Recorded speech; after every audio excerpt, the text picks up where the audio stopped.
Hi, this is Visitor's Book and I'm Maija, your host. In this program, we're going to be meeting with diplomats and foreigners who live here in Pakistan, and we're going to find out what they really think about the country. So our guest today is Solis S.Khisa, a food consultant who lives here in Islamabad. So let's go meet with him.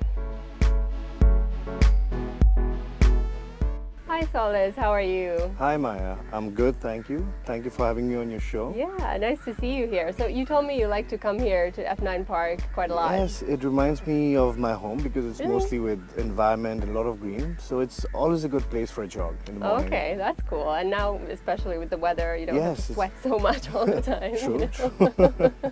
Great. So you have a very interesting background. You're basically from Bangladesh, but your grandfather was a very famous Pakistani diplomat.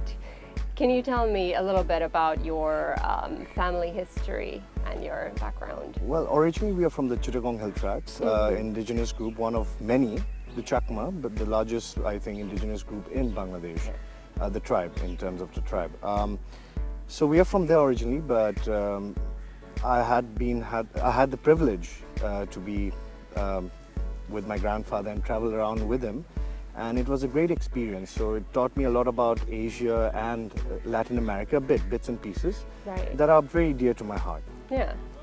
So what did your grandfather do exactly? During the Zulfikar Ali Bhutto government, he was a minister, right? Yes, so he served as a minister for tourism and minority affairs. That's how he started. But earlier on, he also worked with the government before the separation with Bangladesh, before 71.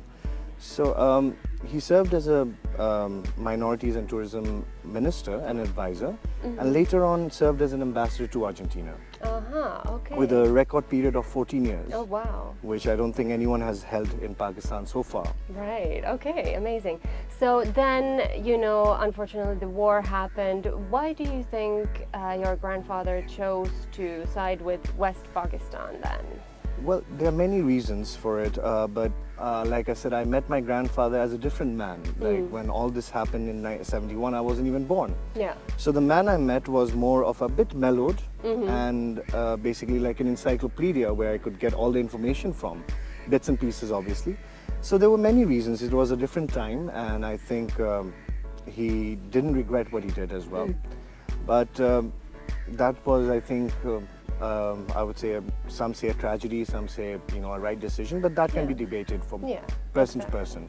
And it's pretty interesting also because the Chakma tribe is mostly Buddhist, right? Yes, so Buddhist, and we are from the Theravada, so like the different sets in Buddhism, Mahayana, Hinayana. So we follow Theravada, how we say. All right, so very interesting then that you chose to stay, he chose to stay in West Pakistan, because I think there aren't any Buddhists on this side, right? No, there are apparently. Mostly are in Sindh. So we have a Buddhist community here in Pakistan, but not a lot. But mostly located in the Sindh location, and few temples in fact. One in the enclave, diplomatic enclave here in Islamabad. Oh, wow. But it's not visited quite often, I think, because of the lack of the Buddhists living here in Islamabad. Apart from a few diplomats, I think, and foreigners. Yeah. So what about your mom and dad then? Were they born in Bangladesh or somewhere else? Both of my parents were born in Bangladesh and they grew up there as well. So they were more like high school sweethearts, I would say, and they got married after dating and after college, I would say. Yeah. So both of them are from Bangladesh. Right. And then your entire family basically moved to Latin America at some point. Well, not the entire family. It was just my grandfather and my youngest uncle who moved there. And then it was followed by my father, mother, and myself to give my grandfather company or make the family as a whole, I would say. So that's how. And the rest of the family was always in Bangladesh. Okay. They would visit on and off though, while he was serving as an ambassador there. Wonderful. So which country did you go to? You were actually born in Latin America yourself? Yes, in Buenos Aires. Okay. On a Sunday, and it was, so there was a huge story being the first grandson and to him, or grandchild, so was also, some say, his favorite, but I wouldn't want my cousins to know that. Yeah. I'm sorry, but it's a fact. That's okay. It's okay. It's a fact, but yeah, sorry, guys. Yeah. So, what kind of memories do you have from Latin America? You speak Spanish also, Yes, right? I used to speak very fluently. Right now, I understand because I've hardly spoken to any Spanish people or had the practice Right. to. But I still understand conversations and I can make a conversation as well, but not very fluently. Okay. And a little bit of reading, writing. But my experience there in Argentina was beautiful because it was the young age. So it was like, growing up there was, like a kid, like obviously getting a chauffeur-driven car, Mercedes, opening the door as a child. So Yeah. having that experience was like very nice, and obviously I wouldn't complain about it. And a lot of experience with their food. And they're not very different from the people here in certain Really? aspects. Oh, in what way would you say? Well, Argentines are basically very family oriented because I think most of them are Catholics. So there's always a Sunday where the whole family has to meet for a meal or a gathering. Yeah. After church or before that. So that's very similar to the Pakistani community and culture, I would say, because True. they're very welcoming. Yeah. And they're very close to the family. So I think that's a very positive thing that they share, apart from a little bit of the food. Okay. Did you live in any other countries, or was it just Argentina? Well, I left Argentina. Well, it wasn't my decision. So after my grandfather had retired as an ambassador, we came back to Pakistan. Okay. This was in 1996, and I was 7. So Yeah. that was my first time coming from a Latin American first world country Yeah. to Asia, which was basically. And you hadn't been to even Bangladesh? Well, before that? I had traveled to Bangladesh earlier, but there are very few memories as I was Right. like 4. So Yeah. I don't have many. The memories are very vivid, I would Right. say. Yeah. So coming to Pakistan was actually the first time Yeah. coming or getting to experience the culture here, the Asian culture. What was that like? It must have been like a complete culture shock for you. Well, in many aspects it was, because I remember, so I was enrolled in school here. So I remember I used to turn off the alarm or, just before school, so I would miss the school bus Oh, yeah? and skip school. But little did I know that it was in Argentina where if you missed the bus, you could miss school because the distance was long. But Islamabad being a small city, it was just like 5-10 minutes away. So my father would just put me in the taxi or the car and say, all right, you're going now. So it didn't make any difference, but I tried. All right. So you weren't like immediately very happy to be moving away from Argentina, Yes, would you because say? I didn't speak Urdu, nor was my English, I would say, like adequate for any conversation. So the only thing I knew how to speak was Spanish. Yeah. And because of my education being different, I could not join the class of my age. So I had to join much junior classes, which Oh, was a bit really? awkward. So I was like, Yeah. I felt like the senior most with kids in a KG classroom when I was actually supposed to be in the 2nd grade.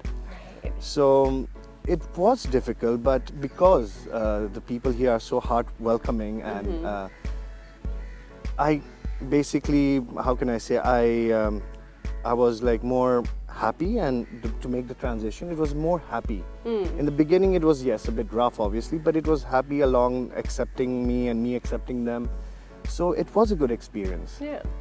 So, what kind of things did your grandfather tell you about Pakistan? I mean, he had obviously spent some time probably in Karachi at that time, or in Well, Islamabad. Mostly in Islamabad. Okay. He was first, I think he spent some time in Rawalpindi and Islamabad, but Karachi he may have visited, but his residence was always in Islamabad, and earlier I think Rawalpindi. Yeah.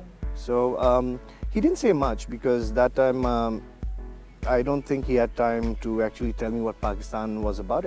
But my parents, my mother and father actually, because my father was born in Sargodha. Oh, okay, wow. So this is another thing. So this is my maternal side of the family that Yeah. had a connection to Pakistan.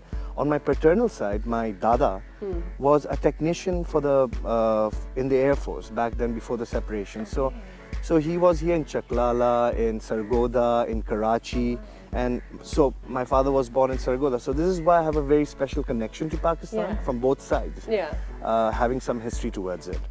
That's So interesting. it was my father who was actually training me or actually telling me about the culture here to blend in, what was a norm here basically, because norms differ from country to country, Yeah. culture to culture. So I think that's very important to capture the norm, to respect each other's Right. norm, but also understand it and to get more acquainted with it, I would say. Yeah. Another thing I'm interested in is, because before 71, obviously, it was one country, was there ever a sense in the way your grandfather talked that these were now two separate countries, or was it more like a one entity in his mind always? Well, whenever I spoke to him regarding this aspect, he always told me that, how can I say, every country has its pros and cons. And he never told me that his decision was right or wrong. Okay. But he always told me that I should have a connection with both without having prejudice towards each other, because he believed that, what brings people together is human beings. Like, we may come from different groups, we may be indigenous, other people might be a majority, a minority, but at the end of the day, we are all human. So there's more of a Buddhist practice, as Buddhist is more like a practice rather than a religion. So he never said anything hateful or negative towards any country. He always take the best out from every country and learn from it. So, like I said, I met him at a different age when he was a grandfather. So he was a different man when I met him, or how I grew up with him. So it was more like him teaching me the different aspects of life in different ways, in a positive way. And learning to balance it, which I think we still are trying to balance it. Life is hard, but... True. Yeah. So what kind of a memory do you have of Islamabad as a city from when you first came here as a 7-year-old? Was it a lot smaller than it's now? Yes, it was very much smaller. The Margala Road here was only one. There wasn't two Margala Roads, so there was only one. And things were a lot cheaper then. Okay. Prices have gone up. But I think not only Pakistan, the whole world has been going through that phase. But much has changed. Like, there have been more people. The city itself has been expanding, because from what it was a town, I still call it a town because everybody knows everybody here. Yeah, that's true. So, it was like, what's happening in the other street and they know what's happening in this street. So it was hard to keep anything like personal. But I think that's the beauty of it. That's how people grow to understand each other, by accepting each other's flaws and also, being there for each other. So that's very much here present. What was there, and it's still here now. Yeah. What about you being here without knowing any of the languages here? Did you feel very foreign at that time? Well, in the beginning in '96, yes, I felt like an outsider. But this was, I think, for maybe 3-4 months. Because then again, as children, I think we're not given much importance on that. It's more about playing. So it's not about talking. At that age, we would usually play, sports. So coming from Argentina, it was mostly concentrated on football. But when I got here, I got to know that cricket was something. I've never heard of cricket then. So started playing cricket. So that's how I actually, I think, got along with and made friends here through sports. Because I think at that age, that was the only way I could basically break barriers, or getting to know them better, rather than talking, which was a bit difficult for me back then. So other than the language, what do you think was the most difficult thing to get used to here? Food. Food, Yeah, food. Because I've always been a foodie, so all even vivid memories that I have of Argentina are basically most of me eating in a restaurant or being taken out. My father taking me out, or the family for food, or my grandfather. So it was a drastic change, because there are not much spices in the Latin America in terms of flavor, which the Asian country, and especially Pakistan, as there's a plethora of ingredients, as you can't tell which is which. So it was very difficult in the beginning to get used to the food. Like, I used to complain, why can't we get this meat, or why can't we get this food? And they said you don't get this here. Like, you have this, like karai, handi, jalfrezi. So, and that's how I would say developed a palate for food here. Okay, so that definitely must have taken some time. Oh yes, exploring foods and different cultures here, like the Pathans or the Punjabis. Each has a different sort of taste, a little different. Yeah, exactly. Or what they would call here 19-20 ka farak. The term here. So it's very much similar like that. Great. All right, we're going to take a short break. I'll see you in a bit.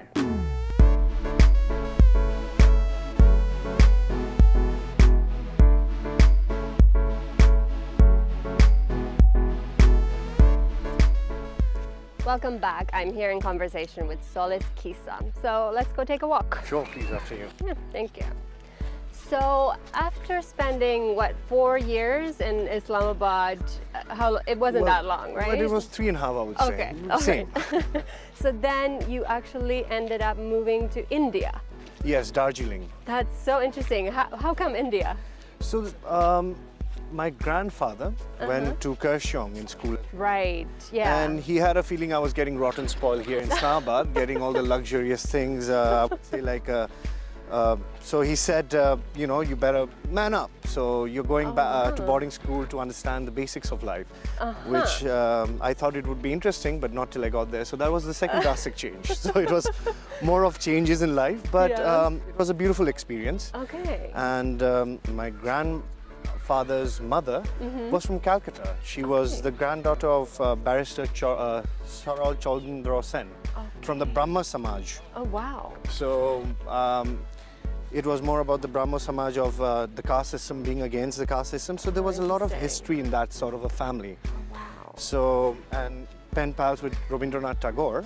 Amazing, wow. So my grandmother's name, my grandfather's elder sister's name was penned by Tagore himself, Omiti. Amazing. So yes, so we had a very good history back in the day. I think it was British India then. Yeah, yeah. So when I went, it was India. So that's how I ended up in boarding school, also because of tradition. Yeah. And my father had moved back to Bangladesh for work. Okay. So you were kind of near. Yes. Darjeeling, So he preferred me studying in Darjeeling because now my new residence was Bangladesh because my father was there. Right. So I would just go to boarding school, and the 3 months, the winter vacations I would get, I would come back here in Islamabad. Okay. So it was mostly like going in and out. Back and forth in South Asia. I mean, that's so interesting. I bet there aren't many South Asians who've had the privilege to live in all 3 countries, right? Well, I'm one of the fortunate ones, luckily. And how do you think that shaped your understanding of these 3 countries or South Asia as a region? Well, there are more similarities than there are differences because we are part of one country once. Yeah. And in terms of culture also, there's not much difference. Exactly. And even food. But little bit changes have been there. For example, there were, in these 3 countries, always faced tensions on and off. Exactly, yeah. In decades. So every time I would, you know, like visit somewhere and they would see a Pakistani visa, they'd look at me. Right. I was a student then, but they would look at me with, you know, not with very kind eyes, I would say. Yeah, they're like, what were you doing there? I would receive the same here when I used to visit my grandma. Hey, you've been to India? Yeah. So it showed one thing, that the people are very similar, but it's because of the state politics maybe that they see each other as enemies. But I think that can be taken away in the coming future, which the future generation, I think it needs to, because they all share the same culture. Yeah, exactly. So what was your experience in India like? Did you make a lot of friends there? Did you enjoy living there? Well, I did, but then again, like I explained the beginning of Pakistan, so the beginning there never turns out good for me anyway. Right. So obviously over there, I had to share the dormitory with 12 other people. Okay. And a completely new experience, no parents or no grandfather to complain to or nag to. Yeah, you were on your own. On my own, so a little bit of being ragged, but not on a very serious note, but I think it happens in any boarding school around the world. So a little bit of ragging, but that helped me understand the culture a bit more better. Okay. And basically, I had a diverse culture there because mostly the students were from Nepal, Bhutan, few Tibetans. Right. Interesting. How come? Because boarding schools in India, and especially Darjeeling, had been famous for, I think, ages. Like the school I went to, Mount Hermon School, was 110 years old, if I'm not wrong. And I still remember the quote, which still, you know, lingers on in my memories. It said, non scholae sed vete decimus, something like that, which meant not for school, but for life we learn. Okay. So it's only after a certain, I think, years that you come to understand that, you know, everybody has education, but it's your experiences and your diversity and how you communicate with different cultures that make you who you are, or even in terms of choosing a career. Exactly.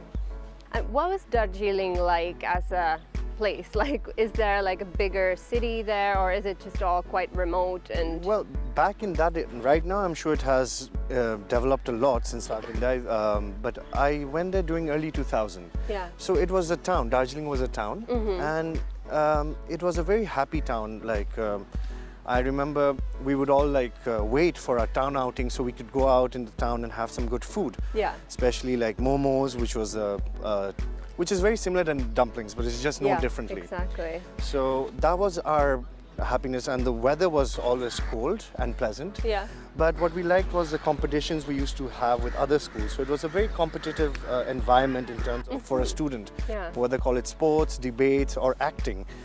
In theatre. So we did plays like My Fair Lady from Roger and Hammerstein. Okay. Then I played as the king in The King and I, Oh, wow. which was very good, a very good experience for me to even understand acting in a way in theatre. Oh, wow. So these are all good memories that that obviously helped me be who I am today, to become who I am as a person.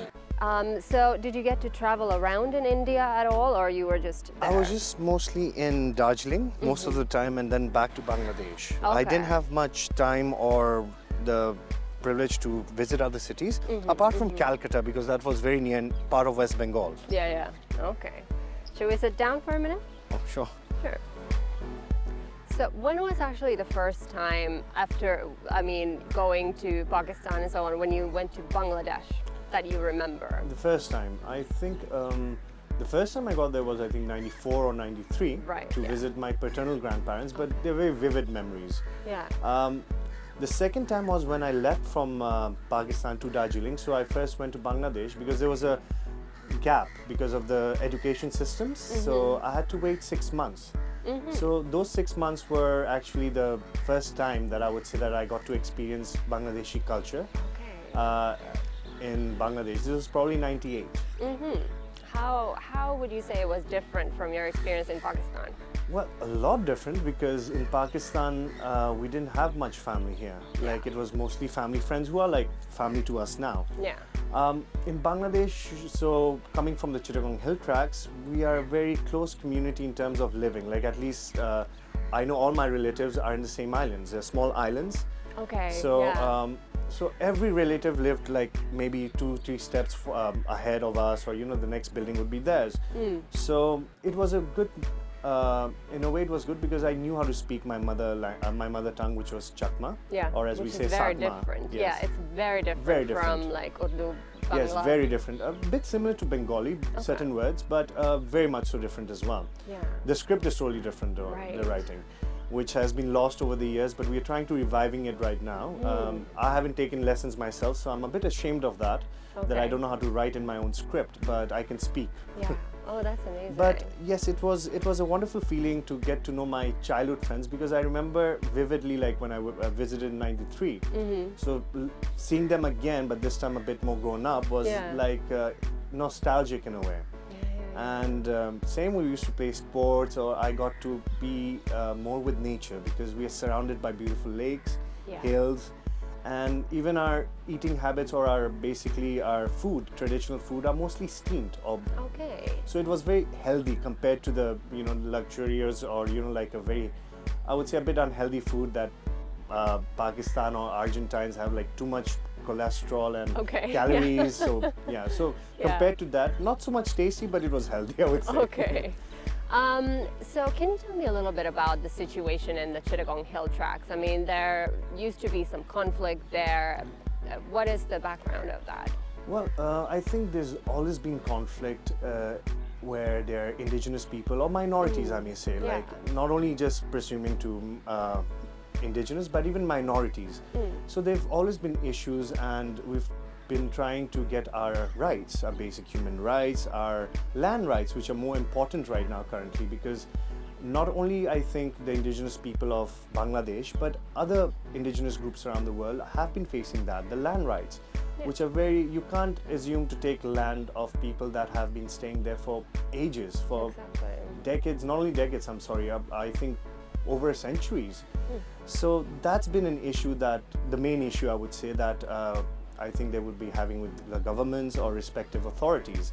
But nevertheless, I think we have to like come into common ground understanding for a better future, and I think that's going to happen, maybe if not now, in the near future. We hope so. We can hope, and we can look for a better way, but amicably is the right term for it.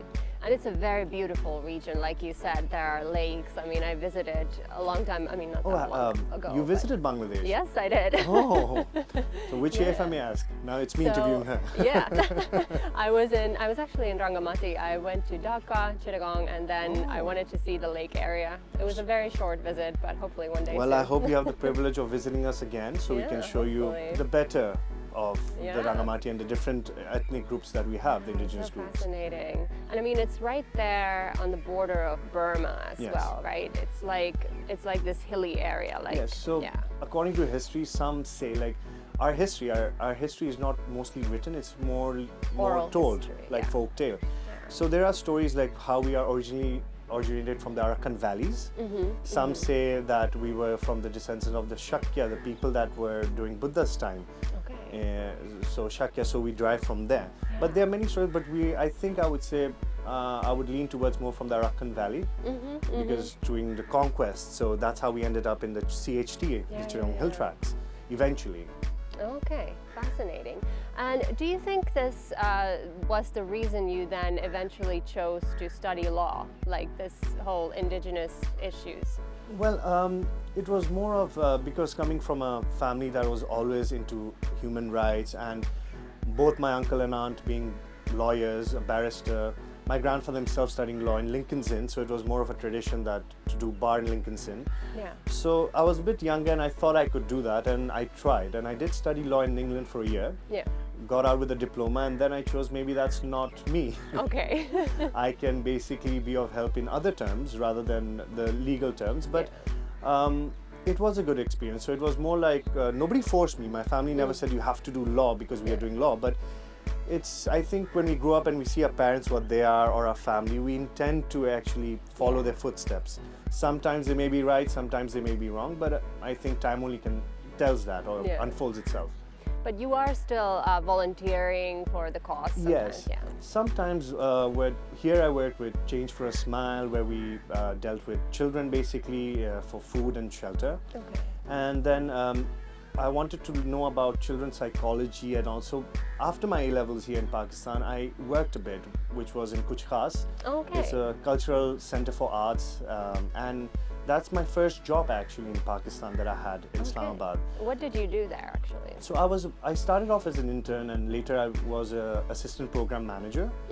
So we were divided with teams, but what I liked about it, it was basically all the youngsters coming in, trying to bring something new to the city, to celebrate culture, to exchange that. Basically we used to host events or execute events, whether it was an opening of a book, basically someone introducing their autobiography, or maybe some tea, movie shows for children, or singing for new bands, upcoming talents. So it was different. So that's what I thought was important in Kuch Khas, and I also made a family of that, the people that I worked with. Oh, wonderful. And between that, I worked with TLC as well, Tender Loving Care, and got an experience working with autistic children. Okay. And basically learning patience, which is I think very important in our day-to-day lives. And I think living in Pakistan, you get to learn a lot about patience. So That's true. yeah, so patience, I learned patience from there. And so each aspect or each place that I've been, visited or worked taught me something or the other that I could take back. Wow.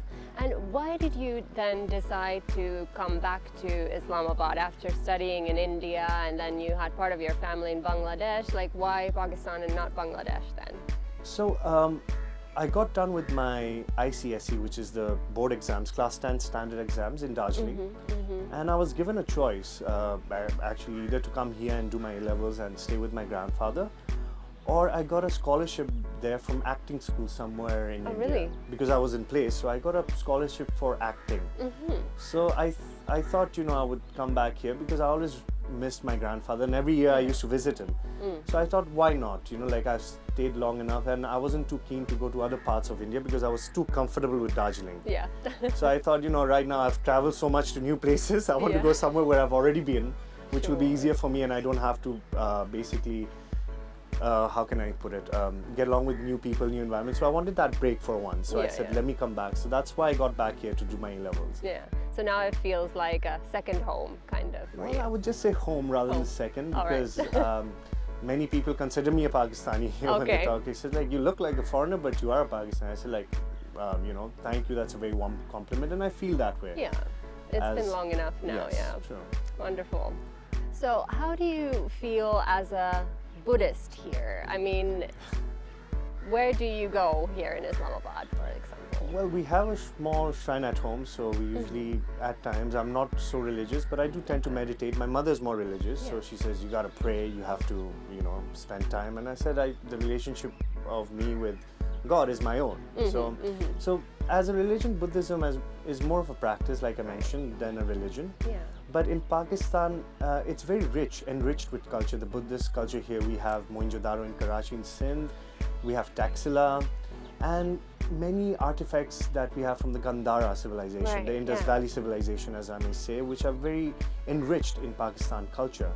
And stupas based even in Ashoka's time, his stupas here. So I feel really, when I have the opportunity, I do visit on and off, and it brings a certain feel to it.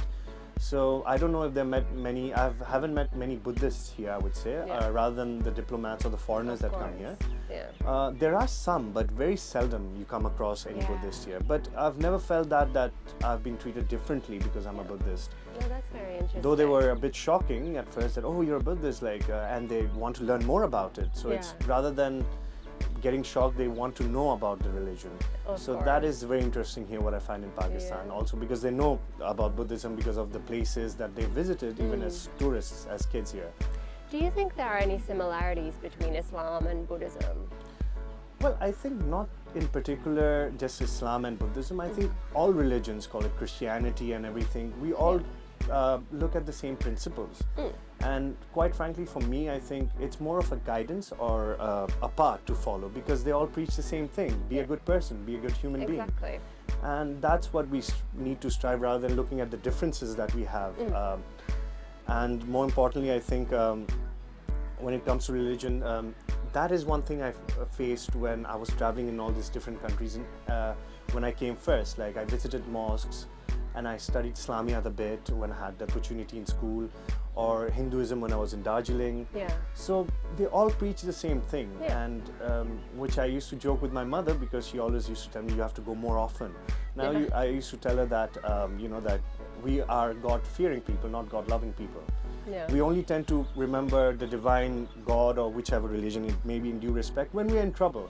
We never intend to remember him when we are happy. It's only when we are sad or sitting before our exams, or please God, let me get an A grade, or let me get this thing or that thing. It's only then when we pray to God. So I would say that we need to, for me personally, I think we need to look more into the human grounds to help each other, rather than the religion itself, and take it as guidelines to it. Wonderful. Because it can be interpreted in different ways from person to person. Absolutely, that's so true. So do you still go to Bangladesh all the time? Well, whenever I have the opportunity, I do visit, because my entire paternal family and maternal are there, my cousins, first cousins. And it always gives me a rejuvenated feeling, because I go back to my roots, even though I've visited very less there. But I tend to visit every year or so. Every 2 years, I do make a attempt to go there for a month or two. Okay, that's great. Do you tend to go in the summer or winter? Usually, I prefer the winters, because it's horrible in the summers. But and the monsoon is pretty bad there as well. So there are a lot of, basically, so it's jungles there, so there are a lot of snakes, and I have a pet peeve over snakes. Me too. So I say, monsoons, no way, even if I have a holiday. Summers, if I have to, yes, but I prefer the winters. Okay. I'm more of a winter person myself. And all your family is in Rangamati, basically, or some of them? Scattered. My immediate family, I lost my father when I was 18, so my paternal parents are in Rangamati. My Mamu is there, the current chief, the Chakma chief. He's now the current Chakma chief in Bangladesh, so he's there. Few of my cousins are in Canada, one in New York, so we are scattered, few in England. All over, So the close cousins, yes, we are scattered around. We hope to meet each other soon when we can, when our schedules meet. But rather than that, everyone else is in Bangladesh. All right, we're going to take a short break. I'll see you in a bit.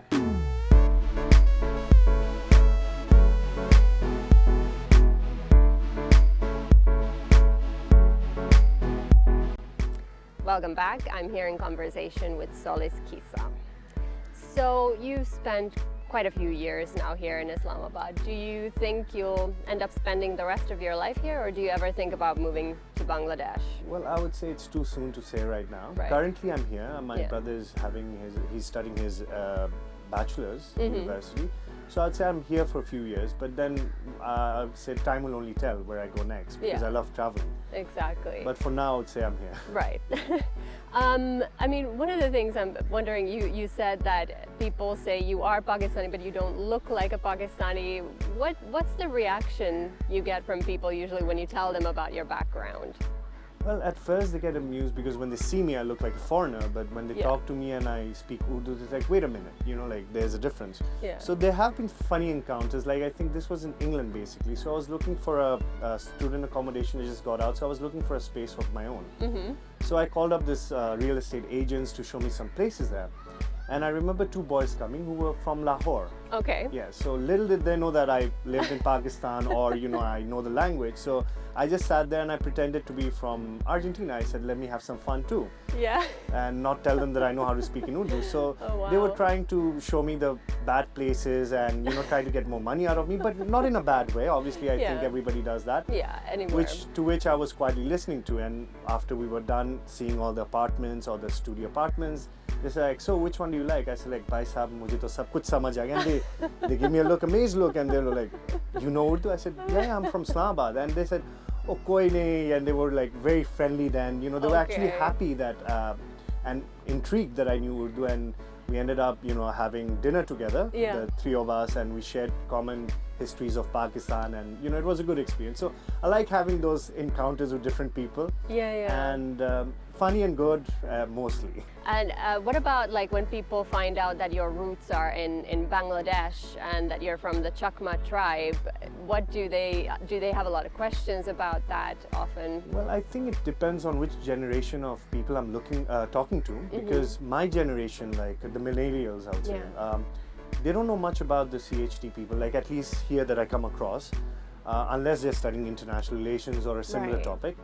But the elders, I would say, the ones who are a little elder to us, they know about the history and They they are more remember. fascinated about, okay, so you're from Bangladesh, from Chittagong Hill Tracts, how did you end up here in Pakistan? Yeah, exactly. Because they lived in a different time frame and experienced a different situation of the countries.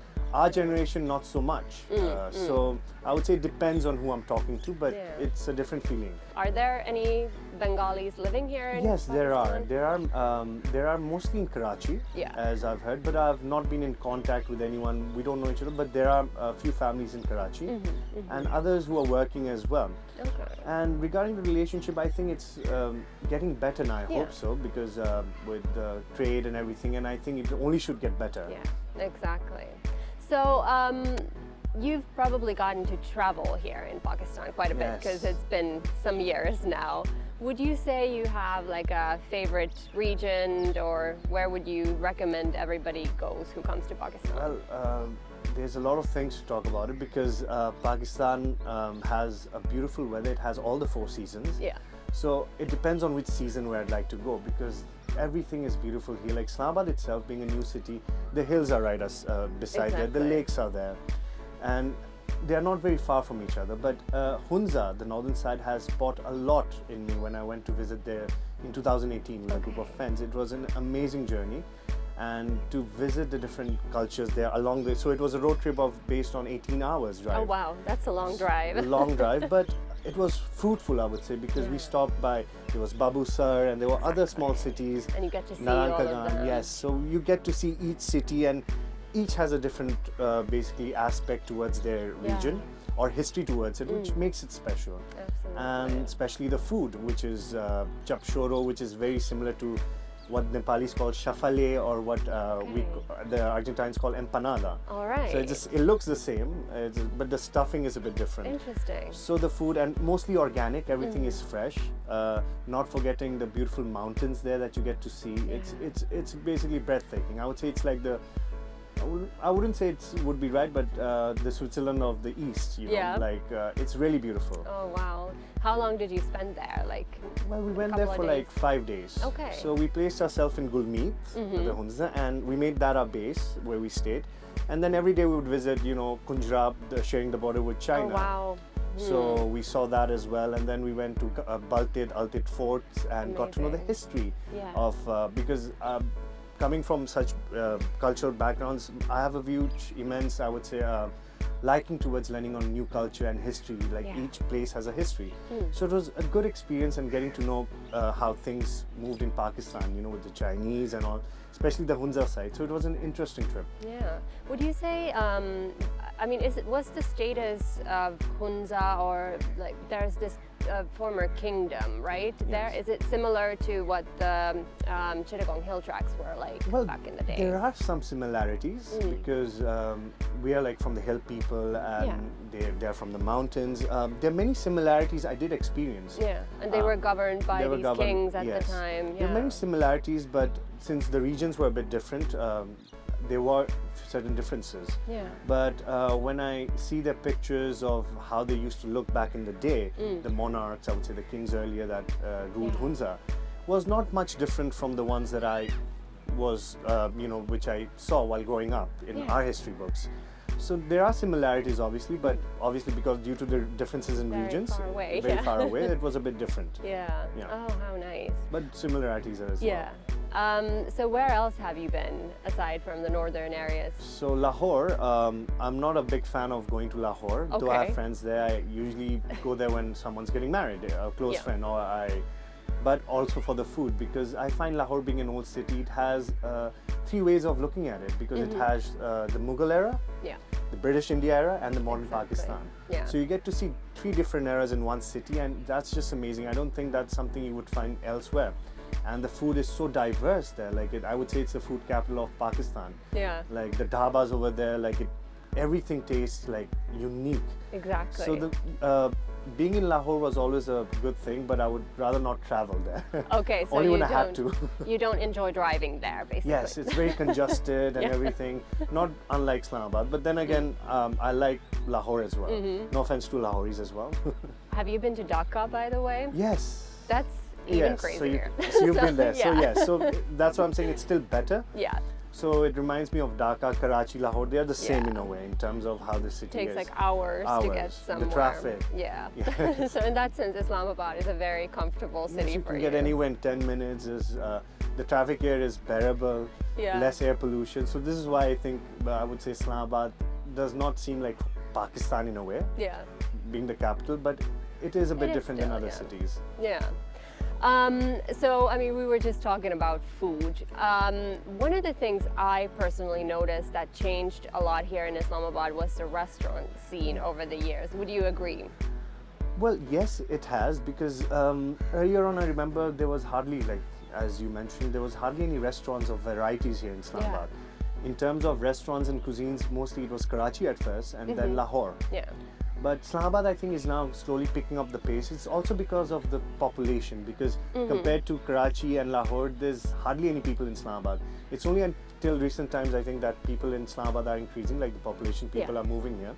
So I think that is also one cause of people trying to open new businesses, especially in the food, and why restaurants are increasing here. And that's something that you're also planning on doing now, right? Well, hopefully I intend to. So what connected me to every place was food, like to get along with people. I think that's the most universal thing that you can get along with anyone, another human. That's based on food. So experiencing different foods from different cultures and countries, I thought, why not have a fusion cuisine where you could have people come from different regions or different countries where they can have a chit chat or, experience the food from Pakistan and different, like a plate of different regions of Pakistan, infused with a little bit of Latin American and maybe indigenous from my side. Oh, wow. But it's still in the ideal phase right now. We are still on that phase. We haven't opened, but we intend to. Maybe in the future, if I get the opportunity and if COVID is not there, then yes. Yeah. That's made things very difficult for the restaurant industry here as well. Yes, because the Pathans here and the Latins are not very different in how they make their meat. And I think it's also the meat quality depends on how the cattle is being raised or what they're being fed. So the quality of meat, as we know, Argentina and Australia are two countries that have the best beef. But Pakistanis here, they love mutton and beef. True, yeah. I don't think they consider chicken meat, but mutton and beef are considered like meat here. Yeah. And they have so many varieties that you can't tell which is which. Some are very same. They may have two different names, but they taste very similar. Yeah. And some may look different, but they, the tastes are also like very different as well. So it depends on which region you visit and what sort of spices. Yeah. But I always believed on, like home cooks rather than, trained chefs. Because they've been trained by generations. Yeah, exactly. So that has a different aroma or taste to it. So I would say like I'm more indulgent, or I look forward to home cooks rather than chefs. So what kind of food do you eat at home here then? Yeah, well, I love the Pakistani food, so at night I'll have So now chapati. you've gotten used to it. Yeah. I've gotten used to it. Now, like, I need Pakistani food. If I go somewhere else, I'll look for a Pakistani cuisine. Yeah. So it's embedded in me, I would say. What about Bengali food? Is it? I mean, it's quite It's similar. very similar. Fish as well, and the sweets are very famous. Yeah. We have one here called Dhaka sweets. Exactly. So bits and pieces from them. So I like Bengali food as well, but it's very like unknown here. Yeah. Like I haven't tried much of Bengali food. But Maybe you should bring that as part of your I would try to. I restaurant would as want to. well. And let's see how. I hope I get a good feedback as well. Yeah. You'll be Hopefully. there to tell us, I hope. Ah, thank you. All right, then it's time for our rapid fire round. Are you ready? Please fire on. Okay. Shalwar kameez or suit? Shalwar kameez. Okay. Lahore or Karachi? Lahore. Okay. Thought you didn't like Lahore. Compared to Karachi, Lahore. Okay. All right. Dhaka or Islamabad? I would say it depends on which season I'm in, but obviously Islamabad. All right. Okay. Halim or Sachi? Saji. Pakistani or Bangladeshi breakfast? Argentine. Ah, okay, all right. I'll let you do that, although you should have chosen one of them, but fine. Okay. The first thought that comes to your mind when I say Rangamati? Home. Cox's Bazaar, Beach. walled city of Lahore, History. northern Pakistan, Beauty. your favorite word in Urdu, Jazba. the best thing about Pakistan. It's people. Great. All right, then you get to sign our visitors book. Well, I would say it was an honor and privilege to have me on your show. Thank you so much. Thank you so much for being on the show.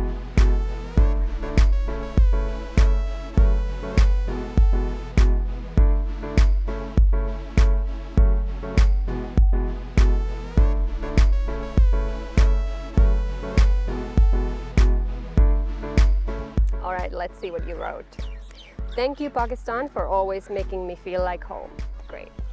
So I hope you end up staying here in Pakistan for a little while longer. Thank you, and so I hope do you I. enjoy your stay here. Thank you, and thank you, Maija, for having me on your show. It was really a good privilege and honor being here. Like I Thank said. you so much. Thank you. Thank you. That's it for today. Please join me again next week, and don't forget to follow us on our social media accounts at indus.news. Stay home, stay safe. Goodbye.